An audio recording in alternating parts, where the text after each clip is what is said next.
C'est une véritable icône planétaire qui aujourd'hui se retrouve contestée. C'est l'inventeur du microcrédit, donc vous l'avez dit, la Grameen Bank, je rappelle en deux mots, le microcrédit, c'est l'idée selon laquelle les pauvres peuvent réussir si on leur permet de mettre un premier pied dans la société en leur faisant des petits prêts à court terme pour pouvoir lancer une activité. Alors le microcrédit, ça concerne quand même aujourd'hui plus de 150 millions de personnes dans le monde. Bon, donc depuis 10 ans, Mohamed Younous, il est de toutes les tribunes, alors on le voit des Nations Unies au Forum de Davos, expliquer ce qu'il a créé et ce qu'il prône pour booster en quelque sorte le développement. Alors, un habitué des tribunaux internationales, mais depuis le début du mois de janvier, c'est surtout devenu un habitué des tribunaux dans son Bangladesh natal. Pourquoi il a dû s'y rendre deux fois? Une première fois parce qu'il était accusé d'avoir diffamé un adversaire politique, il l'avait accusé de s'enrichir, et une deuxième fois pour avoir mis sur le marché un yaourt qui a été jugé controversé ou tout au moins impropre par les autorités du Bangladesh. Dans le même temps, le gouvernement de la Première ministre, Sheikh Hasina, au Bangladesh, a décidé d'enquêter sur les pratiques financières de la Grameen Bank. Donc ça fait beaucoup pour un seul homme. Il se retrouve avec tout ce faisceau d'accusations. D'où ça vient, ce faisceau d'accusations? Ça vient du fait que Sheikh Hasina, la Première ministre du Bangladesh, était avant une grande amie de Mohamed Younous, d'un seul coup se met à le critiquer, dire que sa Grameen Bank, je cite, suce le sang des pauvres.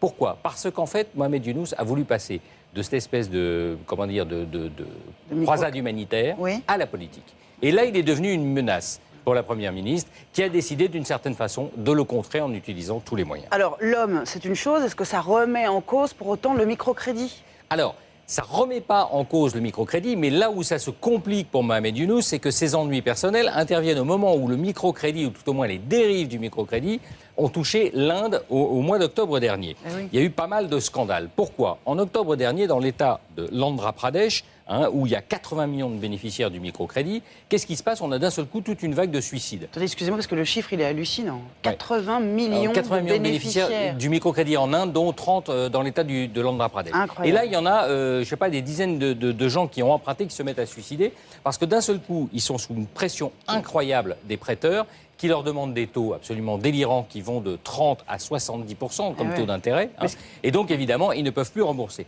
Qu'est-ce que fait l'État de l'Andhra Pradesh? Il dit, puisque c'est comme ça, on va mettre tous les usuriers en prison. Donc, du coup, ça plombe le microcrédit et les gens qui devaient rembourser ne remboursent plus. Donc, tout est menacé. Alors, qu'est-ce qui s'est passé? C'est qu'on a une dérive du microcrédit. C'est-à-dire que le microcrédit, qui devait être quelque chose d'humanitaire, a été... Il y a des grandes banques qui ont mis la main dessus, des sociétés cotées en bourse et qui en ont fait un outil de profit, qui en ont fait un outil non pas pour prêter pour démarrer une activité, mais qui en ont fait du crédit à la consommation. On va rappeler que le taux d'intérêt, il n'était pas question qu'il soit à 30 ou 60%. Non, il devait être grand maximum à 20, parce que c'est sur des petites périodes. Bon, là, Mohamed Younous, le premier à dénoncer ces dérives, il a dit, mais attendez, le microcrédit, ça ne peut pas être du crédit à la consommation, il faut remettre de l'ordre là-dedans, il faut imposer un code de bonne conduite, et le taux, effectivement, Maïtena, ne peut pas monter au-dessus de 20%.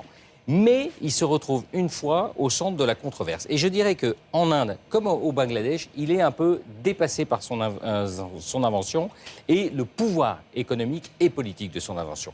Au Bangladesh, il a voulu passer, si vous voulez, d'une gestion économique à une gestion politique. Et là, il s'est mis face à des adversaires en porte-à-faux. D'autant qu'il y a quand même, il faut le dire, au Bangladesh, des accusations qui sont formulées contre lui, surtout sur le fait qu'il se maintient.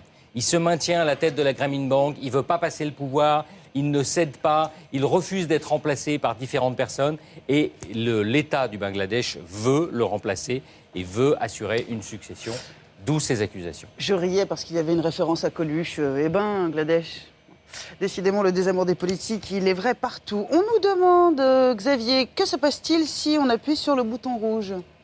Ah, mais ça, c'est uniquement dans l'intimité, Maïtena, mais c'est comme vous voulez. Je vous laisse, le journal.